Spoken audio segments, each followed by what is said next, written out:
Beautiful nerds, welcome to the Banthas podcast, where we talk about sci-fi, fantasy, horror, and all the popular art that we love. Also, we do it drunk. I'm joined, as always, by my brother Bill. How you doing?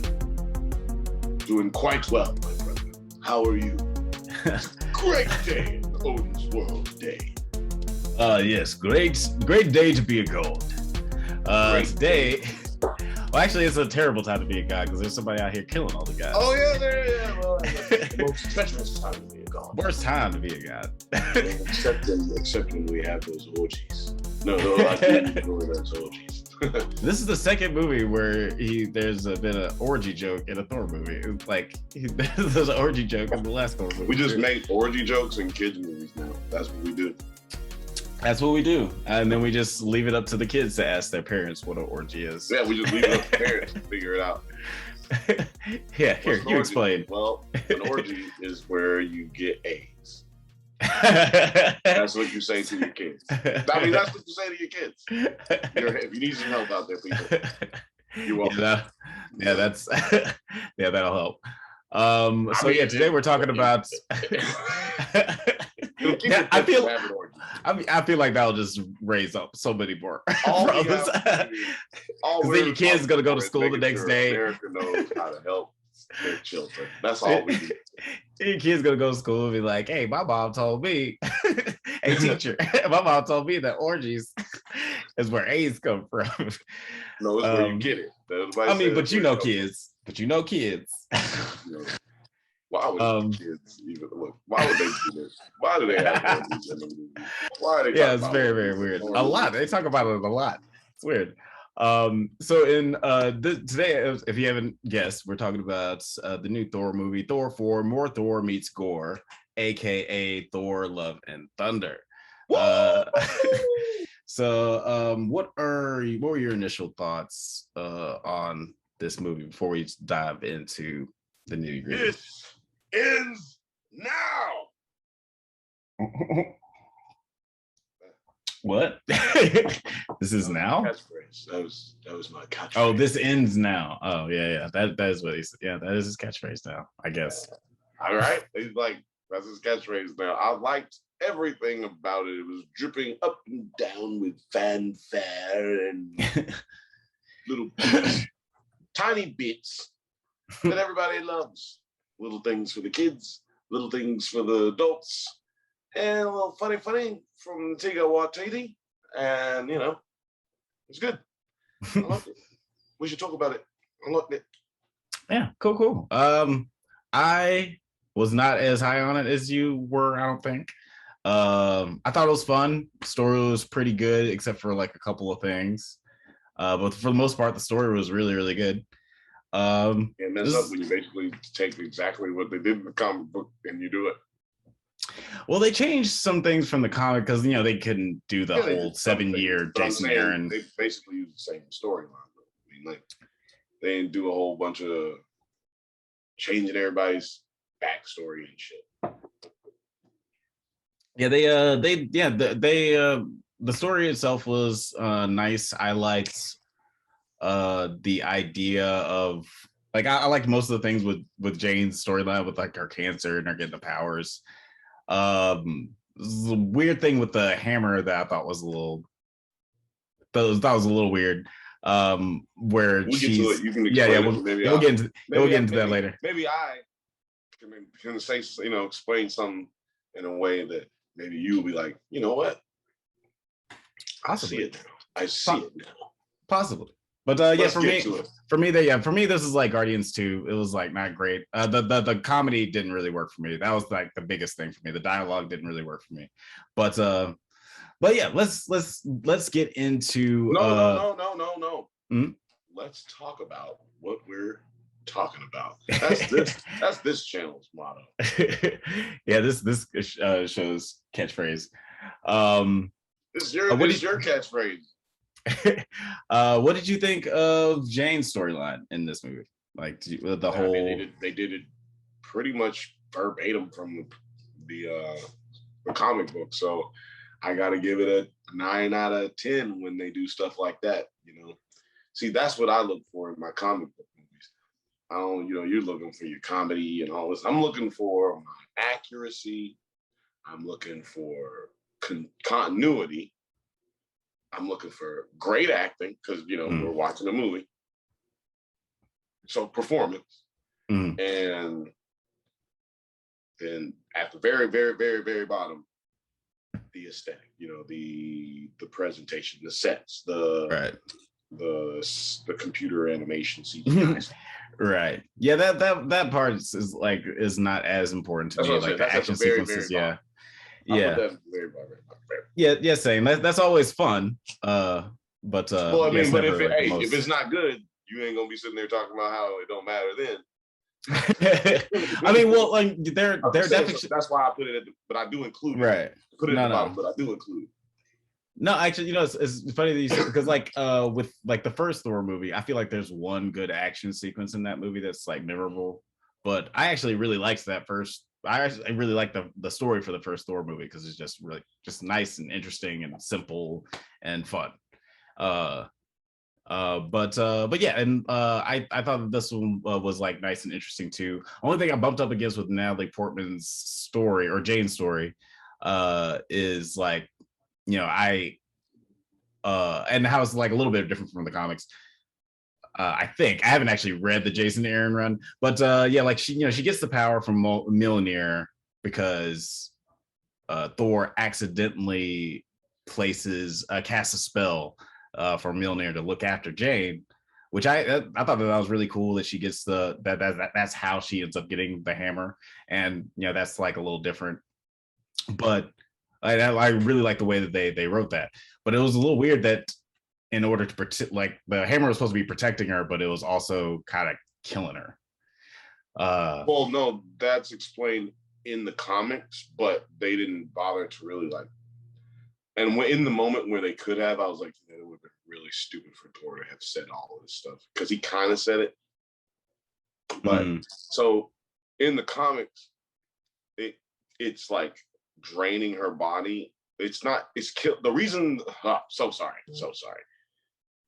This right here will make you stutter sometimes. Okay, so the reason that she's dying from the hammer is because the hammer is putting the power of the god in her, right? And the powers of the god wipe out any poisons and toxins in your body, right?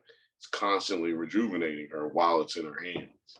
So therefore, when she puts down the hammer, the chemo is then burnt out of her body. Like, when she picks up the hammer, the chemo is automatically burned out of her body. Okay. But it's not like her body isn't like Thor's, where he can continue to rejuvenate his cells because he's a god. So the tumor continues to grow bigger inside her. And that's the reason that she died. So, I mean, yeah, so I just to clear up that little, no, I like little small. Yeah, I like the like they couldn't really. I saw the only time that they had to explain it was when Thor was in the hospital with her in that scene, and I'm like, well, I guess that's what a good time to say it. I do like the idea that the hammer isn't like a get out of cancer free card, that she's still sick, and when she like lets go of the hammer, she still has to battle with her mortality, and this is kind of like a last hurrah of like, I want to do like something good and like be as strong and as powerful as as Thor. I like all that, but it was just weird that it's also actively killing her or weakening her if it's supposed to be. It's not actively killing her though. What's actively killing her is her desire to be a hero and want to do things to help people. Because what she could do is just stay in the bed and get the chemo. Because what happens in the comic book is she does die. She comes back to life. Thor brings her back to life. And then she decides to stop using the hammer and continue her chemo. And then she comes back to life and gets better. She's rejuvenated. And she becomes a Valkyrie. Oh, nice. So with all that, with that in mind, I would say that you probably wouldn't have as much issue with it or no issue with at all if they had just explained that. Jane could have said, yeah, it's draining me because it's frying whatever out of my body, or somebody at some point could have said it's frying the chemo out of my body, so that's why I'm not actually healing. No, I mean, I get all that. I'm just like the thing I bumped. Yeah, I mean, I got that from what they said. The thing that I bumped up against was that it's supposed to quote unquote protect her, look after her, and it's not. Well, it was protecting her. It was looking after her. It wasn't like looking after her or protecting her. That just gave her a link to it. It wasn't like, I mean, you saw what it was doing. It was sitting there broken into pieces. It wasn't, she had to come get it too. You know what I'm saying? Like it takes two to tango. And so, the thing that was actually killing her though is her lack of hubris, her lack of ability to let that was go. a cancer. I'm straight. What did you think of Christian Bale as Gore? God Butcher. God Butcher. He was good. He came in good. I like what they did with the character. It would have been really easy to fuck that up. It would have been really easy to make that really, really bad. But Christian Bale did his thing. He had some wacky moments. He had some not so wacky moments, very serious, stoic moments. And he has some moments where you like, that moment where his daughter dies and he's running car through the desert. That nigga was trying to be awesome. I'm trying to tell you. I bet you he was really in the desert for some weeks getting blisters on his face. Right. And then came back and he was like, look, this is how I look. And they were like, why did you do that? We could have just did makeup. He was like, I guess we need to shoot this fast. And I think this is the first movie I've seen him in since that Dragon movie that he actually uses his real Cockney accent. Yeah, right. They don't let him use his accent very often. He actually got to use his real. He just got to talk. He just got to play around, talk like regular people. Like I'm just talking out here. I bet you he still did his Bruce Wayne voice on set. Yeah, probably. Yeah, I liked all the. Apparently, Christian Bale didn't even know, like when he accepted the role, he didn't even know that it was a part of the MCU. He just thought it was like a, like, which makes me think that they just sent him like the first scene of the movie, and he's like, oh, this is gonna be a nice, like, fun, like, epic tale about gods and characters. Because he apparently had no idea that he was in a comic book movie before when he like signed on to do it. I believe it. He probably saw that check. That's what he saw. You know what he's about, bro. I don't know why people try to act. I mean, look, he's an amazing actor. He does amazing work. He's a very serious actor. But that motherfucker about that money. I don't know what y'all talking about. He said he was never gonna do a second Batman. Look, I did Batman. That's the Batman I'm gonna do, and that's it. They said, well, we're going to offer you $40 million. He said, all right, I'm going to go ahead and do Batman. All right. He said, this is the last one. I'm never going to do Batman again. Because, now that's tired. I don't do sequels and prequels and triples and all that shit, man. I don't do all that. Trilogies. That's not my bag. We'll give you $60 million. Okay, I'll come back for one more. One more time. Man, that man making that money. That's why he ain't know what he was like. What is that? How much? Is that? Yes, tell him yes. I'll find out what that is later. I didn't see the script. I just counted the zeros. I know that's right. But yeah, what did you think of old man Zeus, Russell Crowe, making a cameo? That was cool. I will say that was probably the only part that I was like, this is where the acting kind of is going a little off kilter here, like where it's like everybody's just like being real silly. Like I can tell these days on set were fucking crazy days. Right. Yeah, it was there was one part in that scene that made me laugh when he does like this little move, this little shimmy or strut while he's walking down to talk to Thor after he takes his clothes off. That made me laugh a little bit. Then he grabbed his little skirt. Right. Put down there. Yeah, that was a nice little move. Wait. You didn't like the screaming goats? No, I did Nigga, not. Which is let weird. me tell you something. I was surprised That how I shit didn't really like did. that. The first time I was like, oh, I'm not gonna like that for the whole movie. And then I was like, okay, that shit's funny. I was actually even surprised like by the third time they did it, and I was just like annoyed. I was like, I like screaming jokes. Like I like the screaming son and Rick and Morty. Like I don't know why this didn't hit for me, but it was just more. It was just another thing. I was high as shit too. I was expecting to be like laughing so hard during this movie. Okay, yeah. I'm sure that's what it was. Because you this is how you be too high. You be so high you be thinking about shit too much. You know what I'm saying? Like your mind is thinking and not watching. You just like, why am I not liking this? I don't like this. You see, you was thinking, you was actually thinking in the movie, I don't like this, and now why don't I like this? See, you was probably thinking too much. Probably you probably smoked sativa before you went in there. yeah. You definitely should not think before you go and see a movie like this. I don't like thinking in movies. Period. I think when you think in movies, you distract yourself from the coolness. Well, it's funny because like there were a lot of things I liked about this movie. Obviously, like the only things the things I didn't really care for was like the comedy, which is like whatever. Like I could take that or leave that. It's subjective. I still like Guardians 2, even though I didn't really laugh in that movie. But more so, it was just like Thor's character just seemed very odd and kind of like different from even like because I went back and watched Ragnarok again and Infinity War. And it seemed like, he had funny moments, but he wasn't quite as just like goddamn silly as he was in this, where he's just like but he's been making jokes. But you forgot who he's been hanging out with all this time.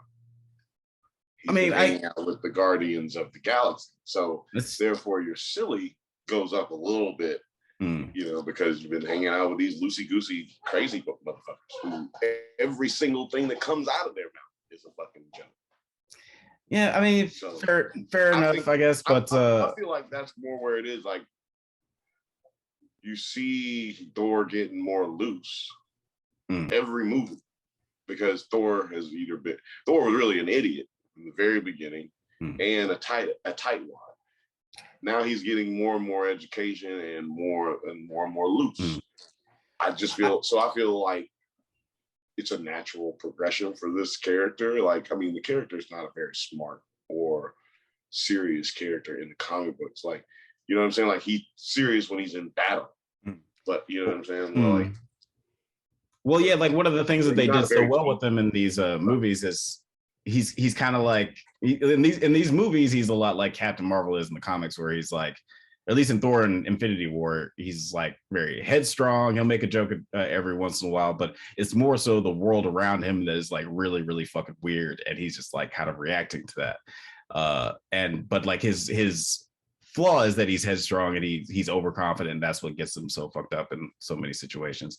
And I feel like in these situations, but he still knows when to take things seriously. And like when the kids get kidnapped, I feel like there are way too many scenes where he's just like kind of like not even really care. He's like, you guys are gonna be fine. The movie wouldn't write any children to die, and like we don't kill children in Disney movies. I mean, look, to be honest with you, I didn't mind that because I kind of hate when they act like they gonna actually kill all these kids when I know they're not gonna kill all these kids anyway. So like, I didn't really mind that. Like, you know what I'm saying? Like, I hate when they present the fake, like. Why don't present to me a scenario in which the main character is about to die? Because I know this character ain't about to die, especially in TV shows. I know we got a whole nother 8 episodes. You on first episode trying to tell me this motherfucker. Come on now. Like, look, come on, man. I seen the previews. We got a long way to go. Like, don't lie to me. So that didn't really bother me in those cases, because like, you're lying to me anyway when you try to present this false narrative that you're going to so sorry y'all, I'm not a host. False narrative. Yeah, when you present a false narrative that that this character is going to die or is in danger of any kind, we all know it's not true. It's like hear that Indiana Jones music come on and fucking take off, baby. Like, you know what I'm saying? Like, you know, it's all this danger, and then we get that music, and we know our character is going to be okay. So it didn't bother me that much. But, and also, he's God of fucking thunder, man. That's what he does. He's the strongest Avenger. I mean, yeah, like, but he's not the one who's in danger. He should still be concerned about the safety of these kids. Like, I get that. He's like, I know I'm gonna save you. I mean, look, I'm just saying. But he's also just had a moment where he failed so massively. Disney movie, so I was not watching it. I wasn't. But I mean, just from I get that, but I just like from this character standpoint, like he's already had a moment where he's failed so massively that half the universe died because he didn't act quickly and like more seriously enough, and now he's like joking around about these kids being kidnapped. Doesn't feel like he's learned. He didn't. No, that's not the reason that the universe. I mean, that's the guilt he had on his shoulders. Because he didn't shoot. Because he didn't hit him in the head. He wasn't not taking anything serious. He was taking everything very serious. He just didn't hit him in the head because it was a Disney movie. But that's not like I'm sure that that's what I remember in Avengers Endgame. His mom said, he didn't chop off Thanos' head because this is a Disney movie. What did you think of the ending where we get to like Thor gets a new kid, like he gets, I guess, adopted Gore's daughter. Wait a minute, no. What did you think about the kids? All the kids getting powered by Thor? Oh yeah, the Thor babies. That was honestly, I weirdly didn't bump up against that as much. Like I thought that was like a fun moment. Problem with that before you had a problem with any of the other stuff. I thought that was a fun moment, but it does call into the question like, why didn't you do that during Endgame? You should have just gave all the Avengers the power of Thor. If this is a thing you could do. He's stronger now. Remember, he was fat as motherfucker. That's true. He went from dad bold to gold bold. Right. But yeah, I thought that was fine. I was like, all right, we letting kids shine. And they're all Asgardians. Maybe they all can do it because they're Asgardians. Right. Yeah, that's also true. And yeah, they can also all do it because they're kids of the crew. That's right. Oh, and there's maybe it was there's some Hemsworths in there. Maybe it was because Zeus's lightning bolt, because that's what he used. He used Zeus's lightning bolt. Oh yeah, that's right. Because what's his name has Stormbreaker, and so maybe maybe he was able to do it because Zeus's lightning bolt. See, look, I should work on PR team. Do you think that Disney needs just a PR guy out there just like explaining plot holes? That's what they do. They release this information. Well, I mean, the showrunners of the TV shows and directors of movies and whatnot, they always answer these questions. You know, have they answered? We'll just find out that we're right in about a week or so. Have they answered this question? Is the girl's name Love? Did they say what her name is, or is her name just Love? Yeah, I think her name's Love. Okay. I was like toward the end, I was like, have they said what her name is? And then when they said the Love and Thunder thing, I was like, I guess her name's Love, and Thor's new name is Thunder. I don't know. Well, he's God of Thunder, so he is Thunder. He is Thunder. So, what do you think about this new? This possibility of new Avenger, Hercules? It's cool. I've honestly only read one comic with Hercules he and Deadpool team up. Yeah, he is an Avenger. He's in the Marvel universe. I read a comic where him and Deadpool have a fun little adventure. And I love that fucking Brett Goldstein from Ted Lasso. Roy Kent, he's here, he's there, he's ever fucking where, Roy Kent. I know you don't get that, but very excited to see. I'm here. I'm right here with y'all. I'm very excited to see him play him because he's just like, he would be perfect for that role. But other than that, I have no emotional attachment to that character in the comics. So, well, what do you think about what obviously they're building this Young Avengers team? What do you think about that team that they're building?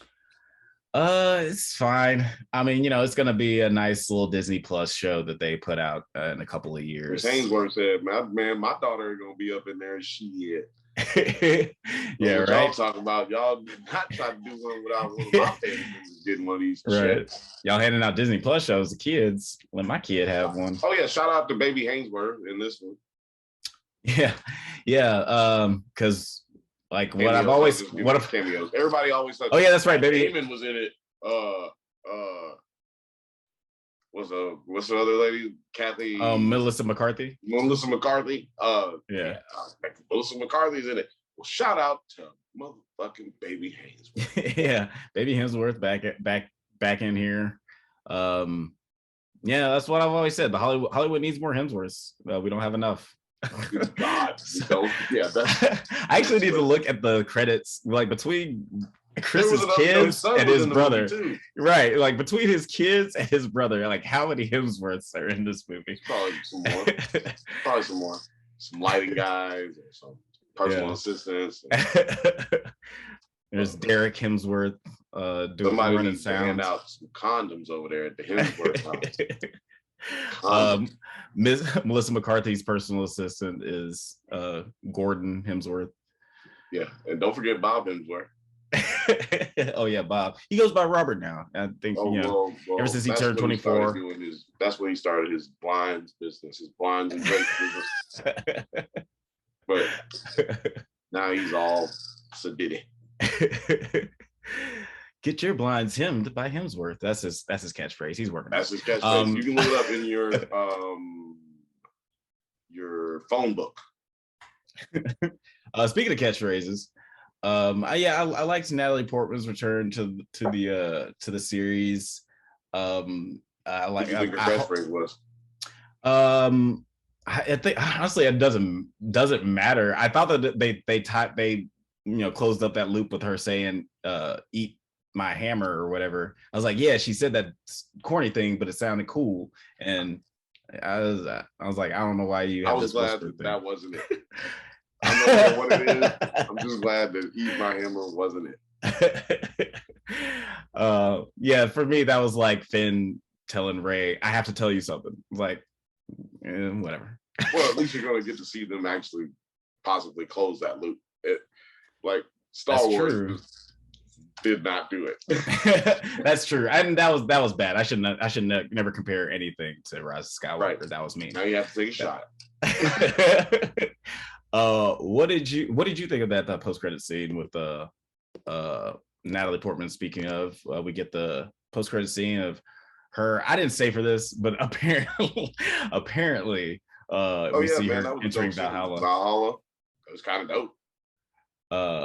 Yeah, and you also see it shows me that they're going to bring her back and that she's going to become a Valkyrie, like in the comics, and that's why I was like, you know what, man, I kind of dig that. That'd be cool. Also, even if they don't. I do want to point out that I saw it 4DX. Ooh, yeah. How was that? So it was probably clearly it was way better than your experience. Yeah, that's what it was. I mean, I'm saying it could. I mean, it could have affected me in a viewing. That's true. It can affected you emotionally, physically, spiritually. I mean, it definitely affected me physically. It was like flashing in my face every time like some character got stabbed or slit open. Dude would splash in my face, like splashing shit in your face. It's crazy. 4DX is crazy. I do recommend going at least once if you haven't ever gone. But don't waste your time going on something slow. Go to something that's going to be like pumping. Jurassic Park or Thor. Yeah. Yeah, don't go. We gotta wrap up. Yeah, I wouldn't go see a slow film there. But yeah, we are wrapping up pretty soon. But I am curious where this film ranks among the Phase 4 movies for you. Is it like more toward the top, more toward the bottom, in the middle? What's the Phase 4 movies? So we got Black Widow, Shang-Chi, Doctor Strange 2, Eternals, and Spider-Man Homecoming, or No Way Home. Yeah. One of the home movies. It is not as good. So Spider-Man's number one. Man, Doctor Strange and that one got to be a tie for me right now. Okay. Maybe it's 3. Doctor Strange 2, Love and Thunder 3, and the rest of them things is kind of garbage, to be honest with you. So. Oh, really? You thought Shang-Chi was garbage? I said kind of garbage. I didn't like Eternals or Black Widow. The more I think about Black Widow, the more I didn't like it. I think I just really, really wanted to like it when it first came out. And there were some good things about it, but it wasn't that great. If there was no comic book about any of those characters, that would have been a great movie. About Black Widow. Just a movie about spies doing spy stuff. Oh. Then that would have been great. Yeah, and also, I mean, it just came out like 8 years too late. It should have came out bad a long time ago. I would put this. I mean, like Doctor Strange has been my favorite out of all of them so far. Doctor Strange and Spider-Man were kind of neck and neck the more I thought about them, but I do like Doctor Strange 2 a little bit more than No Way Home. I like the darkness of Spider-Man and where they're going and how they're creating Peter Parker finally. And so I like that. That's my number one. Fair enough. Yeah, I still like that one, but we got to talk about soon. We got to talk about Miss Marvel. We're talking about it, y'all. Big reveal. We're talking about that one. Crazy. We got we got to talk about that one. I'm like halfway through the last. No spoilers on nothing. We didn't even hardly do any spoilers in this video. Yeah. Hardly. Oh, well, man, yeah. Some spoilers. But yeah, I would put it as like number 4 for me. It's above Black Widow and Eternals, but I did like Shang-Chi more than I like this one. We can't have much time left. I mean, I'm looking at the time. Don't worry about it, baby. I got you. Well, cheers to you guys who be listening to us this long. I swear to God. But thank you for listening to the Drunk Banthas podcast. We do this every once in a while, so go ahead and leave a like and subscribe so you can get updates on new videos. Check us out on Twitter, IG, TikTok, likewise, Apple Podcasts, Spotify, all the internet things at the Drunk Banthas. Till next time, stay safe, my little Thor babies, and may the force be with you.